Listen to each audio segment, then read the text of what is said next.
Hello boss, क्या हाल चाल? मस्त है ना? टकाटक हो गए। तो आज की बात करेंगे, हमारा वही चल रहा है लेक्चर नंबर 2।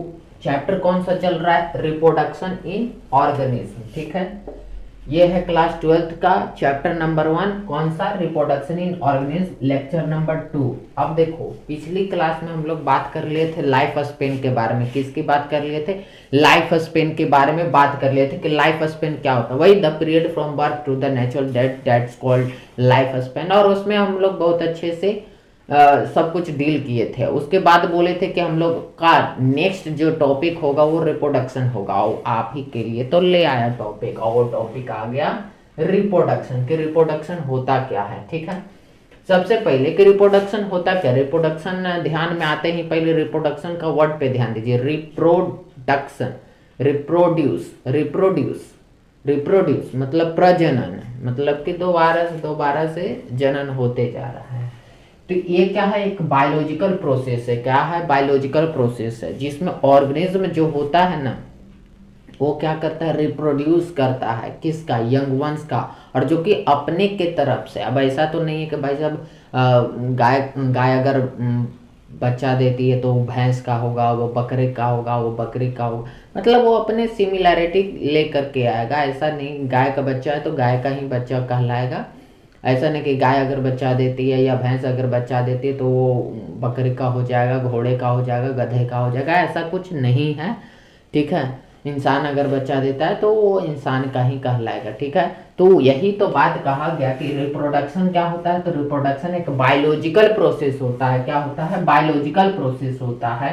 और ऑर्गेनिज्म जो होते हैं रिप्रोड्यूस करते हैं, प्रोड्यूस करते क्या? यंग वंस करते हैं, जिसको ऑफस्प्रिंग कहते हैं, जो कि हिंदी में बोलचाल भाषा में संतान कहते हैं। क्या कहते हैं? संतान, ऑफस्प्रिंग। ठीक, सिमिलर टू इटसेल्फ, अपने के जैसा क्या करता है? प्रोड्यूस करता है यंग वंस को, और उसको क्या कहते हैं? ऑफस्प्रिंग कहते हैं। ठीक, यहाँ तक तो समझ में आ गया। और वो जो ऑफस्प्रिंग होगा, मतलब संतान होगा, थोड़ा बड़ा होगा, मैच्योर करेगा, ग्रोथ करेगा, फिर वो भी क्या करेगा? रिप्रोड्यूस करेगा। मतलब देखो, ग्रो करेगा, मैच्योर करेगा, and turn produce new offspring. ये लाइन बड़ा इंपॉर्टेंट है, ध्यान से देखना कि जो ऑफस्प्रिंग होगा क्या करेगा? ग्रो करेगा, मैच्योर करेगा, turn produce new offspring.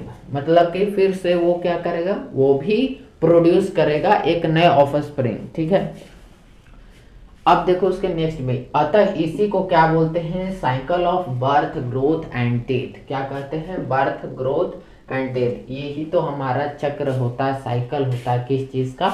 Birth का, ग्रोथ का एंड डेथ का। ठीक, अब सबसे पहला ये क्वेश्चन आता है भाई साहब कि पर्पस क्या होता है रिप्रोडक्शन का? रिप्रोडक्शन का पर्पस क्या होता है? अगर पर्पस देखा जाए तो पर्पस क्या होगा? तो रिप्रोडक्शन का पर्पस क्या होता है कि enables the continuity of species. क्या करता है? Enables the continuity. अगर सोच के देखो, दुनिया में जो भी चीज़ें, जो भी जितने भी जीव जंतु सब रिप्रोडक्शन करना बंद कर दे तो इसका मतलब कि धरती जल्दी खत्म हो जाएगी, कोई बचेगा ही नहीं। इसका मतलब कि कोई भी ऑर्गेनिज्म अगर रिप्रोड्यूस करना बंद कर दे, मान लेते हैं कि हम लोग ही रिप्रोड्यूस करना बंद कर दे, वैसे तो होगा नहीं, मानने से भी नहीं मानते हैं, लेकिन सोच के देखो कि बंद कर देते हैं तो क्या होगा? असर क्या पड़ेगा? इफेक्ट क्या पड़ेगा? तो इफेक्ट यही पड़ेगा कि जल्दी निपट लेंगे सारे, और फिर कोई कुछ बचेगा नहीं, मानव जाति ही खत्म हो जाएगा, मानव जाति बचेगा नहीं, मतलब स्पीसीज ही खत्म। ठीक, तो हम लोग क्या कहते हैं? कंटिन्यूटी बरकरार रखने के लिए, स्पीसीज को बरकरार रखने के लिए जेनरेशन आफ्टर जेनरेशन, मतलब कि पीढ़ी दर पीढ़ी तक बरकरार रखने के लिए हम लोग किस मेथड का प्रयोग करते हैं? रिप्रोडक्शन का प्रयोग करते हैं। ठीक है, बिना रिप्रोडक्शन का पीढ़ी बढ़ेगा ही नहीं। समझ में आया? वही बात।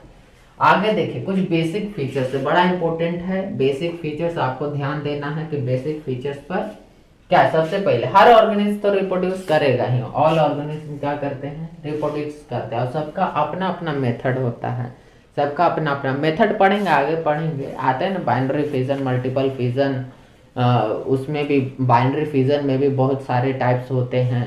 फिर बर्डिंग आ जाएंगे, फ्रेगमेंटेशन आ जाएगा, फिर तरह तरह के जितने भी मेथड्स होते हैं सब के बारे में पढ़ेंगे एकदम डिटेल से। तो आप लोग बस नोट्स करते जाना और याद करते जाना है, और नहीं तो चैनल को सब्सक्राइब कर ही देना और क्या। तो मोड्स ऑफ रिप्रोडक्शन क्या करता है, डिफरेंट करता है ऑर्गेनिज्म से ऑर्गेनिज्म में, ठीक है। ऑर्गेनिज्म से ऑर्गेनिज्म में क्या करता है, वेरी करता है, ठीक है। वैसे तो सोच के देखो, लाइफ स्पेन भी तो वेरी करता है ऑर्गेनिज्म में। हम लोग का लाइफ स्पेन कितना है, 60 ईयर्स। वही देख लो, कुत्तों लोग का देख लो, या फिर काउस का देख लो, गायों का देख लो, उन लोग का भी कितना होता है, 20-25 ईयर्स लगभग होता है अप्रोक्स में। तो देख लो कि लाइफ स्पेन भी क्या होता है, वेरी करता है। वहीं पर रिप्रोडक्शन भी वेरी करता है ऑर्गेनिज्म के हिसाब से, ठीक। उन लोग का मोड जो होता है ना, मोड ऑफ रिप्रोडक्शन क्या करता है, वेरी करता है और डिफरेंट डिफरेंट ऑर्गेनिज्म में, ठीक है। नेक्स्ट, अब इसका बेसिक फीचर्स पे तुरंत आ जाओ। Replication of DNA. भाई साहब देखो, ऐसा होता है ना कि जैसे प्रिंसिपल ऑफ इनहेरिटेंस में पढ़ेंगे, या फिर आप लोग 10th क्लास में पढ़े होंगे कि जो भी है, मतलब अगर पिता का बाल अगर घुंघराले है तो उसका बेटा का बाल भी घुंघरालू हो जाएगा। या फिर बाप का जो भी आँख है वो ब्राउन कलर का है तो बेटे का ब्राउन कलर आ जाता है। तो ये जो चीज़ है ना कि आ जाता है, मतलब कि बाप का ऐसा है तो बेटा का ऐसा हो जाएगा। तो ये जो आ जाता है ना, वो चीज़ होता क्या है असल में, तो वही चीज तो होता है कि रेप्लिकेशन ऑफ डीएनए। भाई साहब बोलते ना, गुस्सा कहते ना, इसके तो खून में है, गुस्सा इसके खून में, वायलेंस इसके खून में है, खून में ही क्या है, वायलेंस ठूसा हुआ है। तो असल में वो पहले ही से आ रहा है, पीढ़ी दर पीढ़ी उसके वायलेंस आते हुए आ रहा है। इसका मतलब कि डीएनए का बार बार रेप्लिकेशन से डीएनए कर रहे। डीएनए का मतलब क्या होता है, डीऑक्सीराइबोन्यूक्लिक एसिड होता है। क्या होता है डीएनए का मतलब, डीएनए का मतलब क्या होता है, तो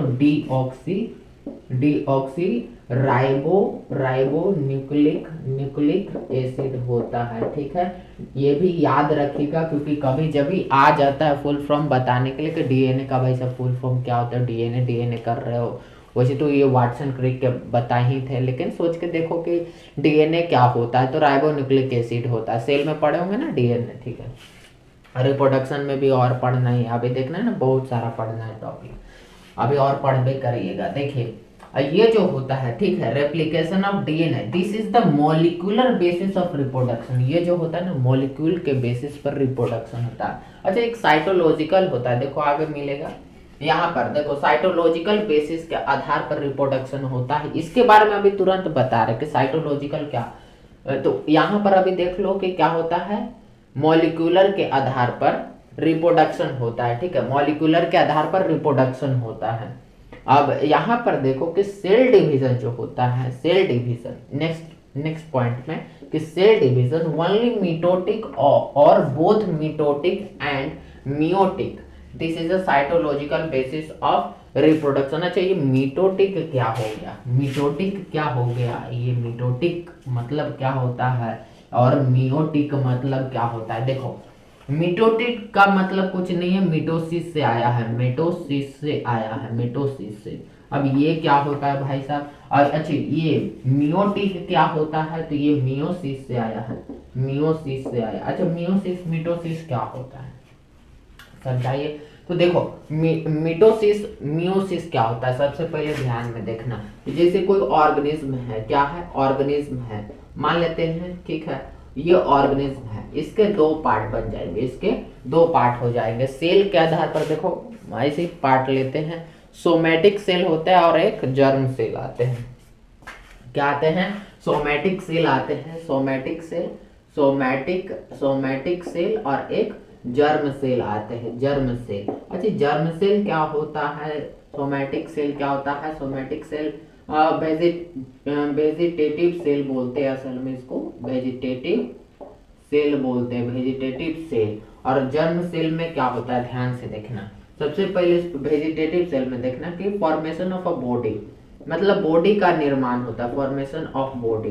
तो अच्छा, इसमें कौन सा निर्माण होता है, बॉडी ही तो बनता है, हाँ भाई साहब बॉडी ही बनता है। लेकिन यहाँ पर होता है मिटोसिस, क्या होता है, मिटोसिस सेल डिवीजन होता है। असल ये जो टॉपिक है ना, मिटोसिस और मियोसिस, सेल डिवीजन से, भाई साहब जिसने 11th क्लास नहीं पढ़ा वो महागधा आदमी होगा। तो देख लो यहाँ पर से मिटोसिस सेल डिवीजन क्या होता है, मिटोसिस क्या होता है। तो मिटोसिस जो होता है ना वो एक सेल डिवीजन होता है मिटोसिस। और मिटोसिस में क्या होता है तो डाइप्लॉइड होता है। क्या होता है, डाइप्लॉइड होता है, मतलब कि 2n। अब ये डाइप्लॉइड का मतलब क्या होता है, तो डाइप्लॉइड का मतलब समझिए कि डाइप्लॉइड का मतलब क्या होता है। जैसे क्रोमोजोम्स हो गया, तो हम लोग में क्रोमोजोम्स क्या होता है, ह्यूमंस में क्रोमोजोम्स कितने पेयर्स होते हैं, 23 पेयर्स होते हैं। टोटल कितने होते हैं, 46 होते हैं कि नहीं, हाँ होते हैं। तो इससे क्या हो गया, देखो जब फर्टिलाइजेशन होता है, हम लोग का फर्टिलाइजेशन होता है, ह्यूमन रिप्रोडक्शन की बात करें, जब फर्टिलाइजेशन होता है मतलब fusion of male gamete and female gametes, that's called fertilisation. मतलब स्पर्म और ओवम मिलेंगे तभी तो फर्टिलाइज करेंगे, तभी तो जाइगोट बनेगा, समझ में आया, तभी तो वो डेवलप करेगा तो एम्ब्रायो बनेगा। चलो ठीक है, यहाँ तक तो समझ में आया। ठीक, अब देखना उसमें कि ठीक है डाइप्लॉइड 2n कहने का मतलब क्या है। जैसे अब असेक्सुअल रिप्रोडक्शन में देख लो, नीचे एक लाइन थोड़ा सा और घसकिएगा तो और समझ में आ जाएगा। यहाँ पर देखिए कि रिप्रोडक्शन के 2 टाइप्स होते हैं। कितने टाइप्स होते हैं, 2 टाइप्स होते हैं। कौन कौन, सेक्सुअल रिप्रोडक्शन और असेक्सुअल रिप्रोडक्शन। सेक्सुअल रिप्रोडक्शन हम लोग में होता है, मानव जाति में होता है, और भी होते हैं हम लोग में होते हैं, इसलिए हम लोग एग्जाम्पल मान लेते कि चलो हम लोग ले लेते हैं, ठीक है। एनिमल्स में होते हैं, हम लोग में होते हैं। वहीं असेक्सुअल रिप्रोडक्शन की बात करें तो ज्यादातर किस में होता है, असेक्सुअल रिप्रोडक्शन बात करें तो सिंगल सेलेड ऑर्गेनिज्म। और सिंगल सेलेड ऑर्गेनिज्म तो भाई साहब आपको पता ही है कि सिंगल सेलेड ऑर्गेनिज्म किसे कहते हैं, जिसके पास यूनिट सेल हो गए, जैसे अमीबा हो गया, पारामीशियम होगा, यूग्लेना हो गया, ठीक है। ये सब क्या है, असेक्सुअल रिप्रोडक्शन का मेथड कर करके क्या करेगा, रिप्रोड्यूस करेगा, ठीक है। और ऊपर से इन लोग सिंगल सेल है, हाँ। तो हम लोग क्या मल्टी सेलुलर, तो मल्टी सेलुलर ज्यादातर सेक्सुअल रिप्रोडक्शन करता है। सेक्सुअल रिप्रोडक्शन में क्या होता है, तो 2 अलग अलग गैमेट मिलते हैं। 2 अलग गैमेट करने का मतलब का स्पर्म एक गैमेट, स्पर्म में क्या है, सेल ही है तो गैमेट है।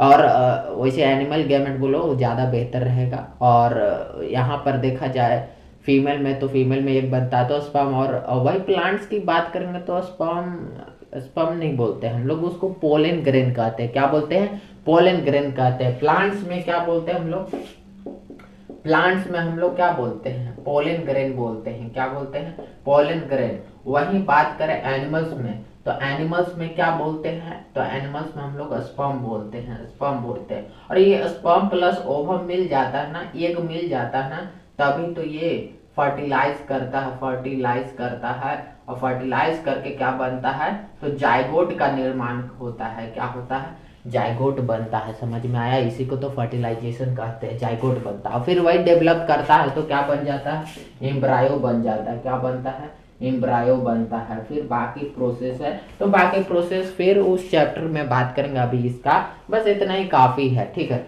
अब देखना कहना चाहते हो, आखिर अब कहना क्या चाहते हो, ये तो समझ में नहीं रहा कि डिप्लॉइड बताने का, डाइप्लॉइड बताने से पहले इतना कहानी बता दी। अरे यार ध्यान से देखो, हम लोग में क्या होता है कि 2 मिलते हैं, स्पर्म और एग। अब देखना 23 वहां से, 23 वहां से, 23 मेल से, 23 फीमेल के बॉडी से, ठीक है ना। कैसे, किधर लिखते, चलो भाई इधर लिख देते हैं। देखो 23 मेल से आता है, कहां से, मेल से, और फीमेल के बॉडी से 23 आता है। 23 पेयर्स नहीं आता है, 23 आता है, ठीक। और यहाँ पर टोटल मिल करके 23 + 23 मिल करके क्या बन जाता है, 46 क्रोमोजोम्स बन जाते हैं। क्या बन जाते हैं, 46 क्रोमोजोम्स बन जाते हैं, क्रोमोजोम्स बन जाते हैं, ठीक है। 46 क्रोमोजोम्स। अगर सोच के देखो कि 46 उधर से आया, 46 उधर से आया, भाई जब 46 रहेगा वो तो दुगना हो जाएगा 46 से, वो गलत बात है।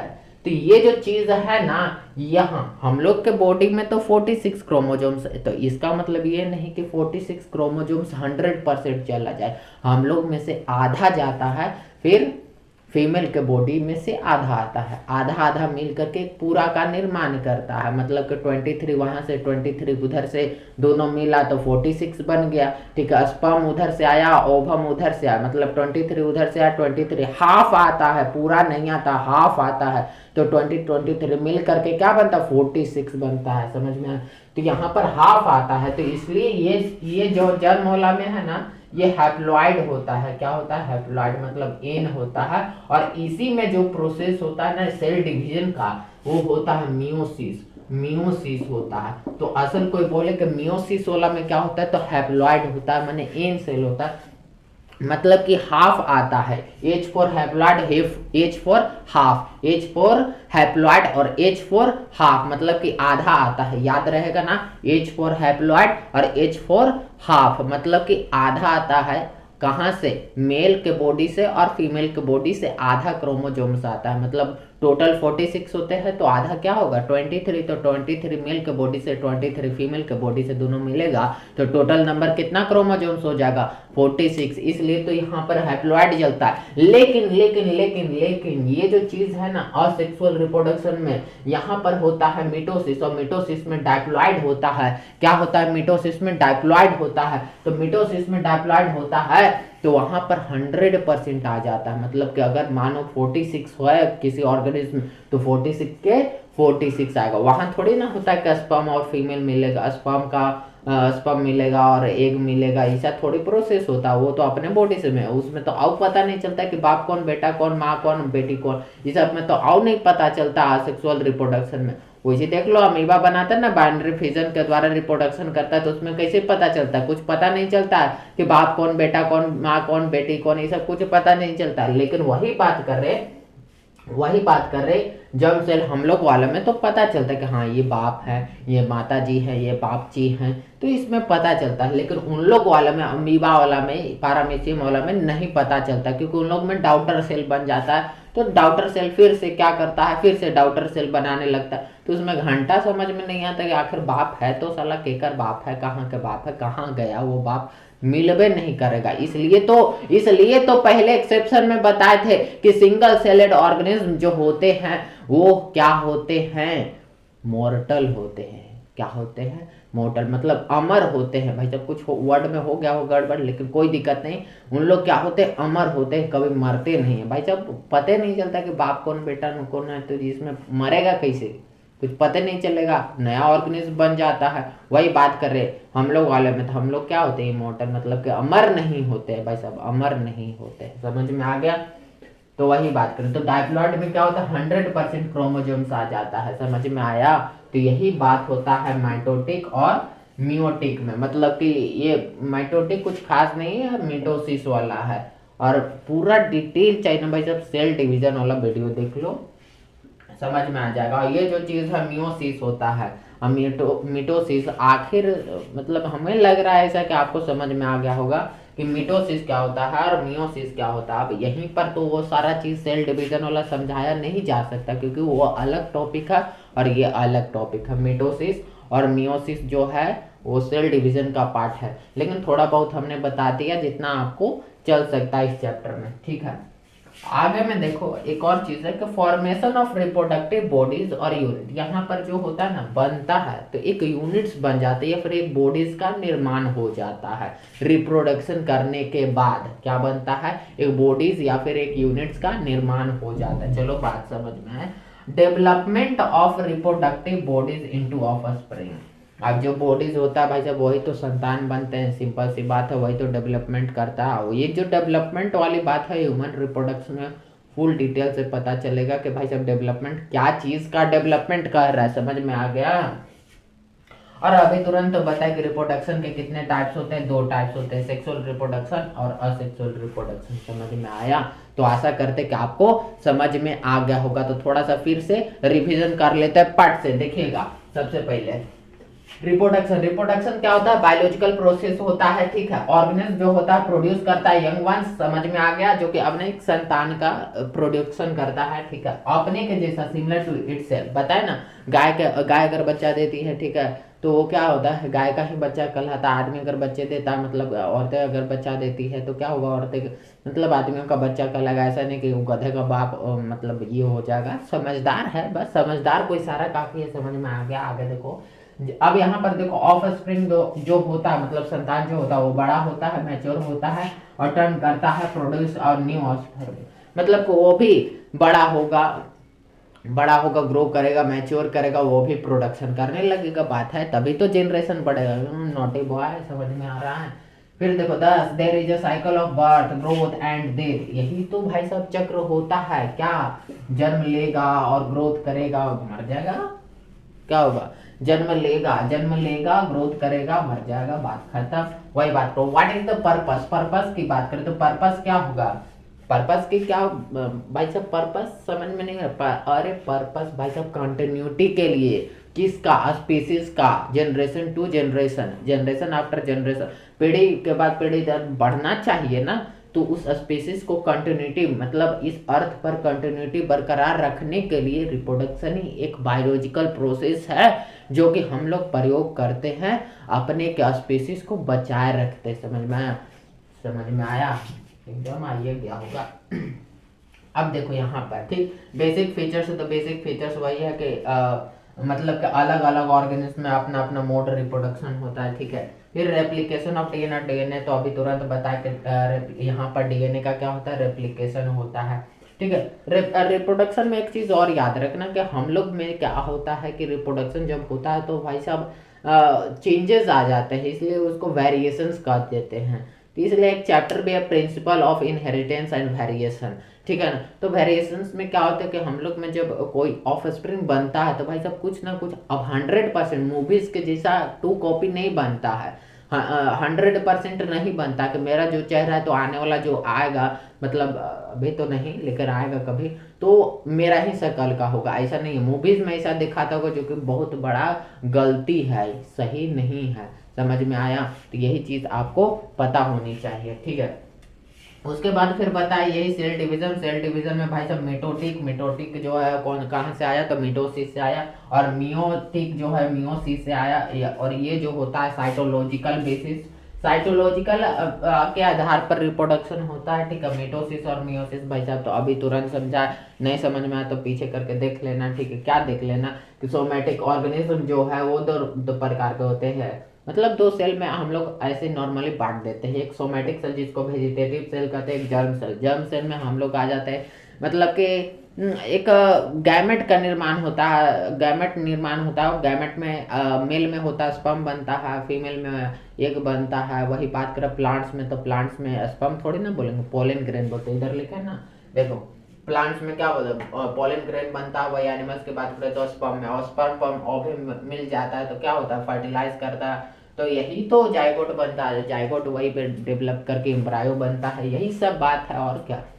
बाकी इतना तेज है कि डाइप्लॉइड क्या, तो डाइप्लॉइड बताए थे कि 100% आ जाता है क्रोमोजोम्स, उसमें आधा सुधा नहीं होता पूर्ण रूप से। मान लो टोटल नंबर ऑफ क्रोमोजोम्स 47 48 जो भी है वो 100% आ गया, 48 का 48 आ गए तो उसको डाइप्लॉइड में डाल देते हैं। और हाफ अगर आए, H for haploid, H for haploid और एच फॉर हाफ होता है, एच फॉर हैप्लॉइड और एच फॉर हाफ होता है। याद रखना कि एच फॉर हैप्लॉइड और एच फॉर हाफ होता है तो आधा आएगा, ठीक है। क्या होता है, आधा आता है।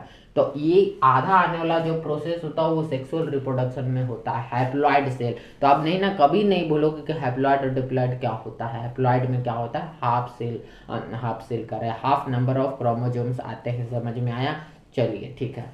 तो आज के लिए इतना ही, मिलते हैं अगले वीडियो में एकदम जोरदार क्लास के साथ, जो कि नेक्स्ट क्लास में हम लोग पढ़ेंगे असेक्सुअल रिप्रोडक्शन। क्या पढ़ेंगे, असेक्सुअल रिप्रोडक्शन। तो नेक्स्ट क्लास जो होगा हम लोग का वो असेक्सुअल रिप्रोडक्शन होगा। क्या होगा, तो असेक्सुअल रिप्रोडक्शन के बारे में हम लोग पढ़ेंगे कि असेक्सुअल रिप्रोडक्शन क्या होता है, ठीक है। तब तक के लिए बाय बाय, और आप लोग पढ़ते रहिएगा।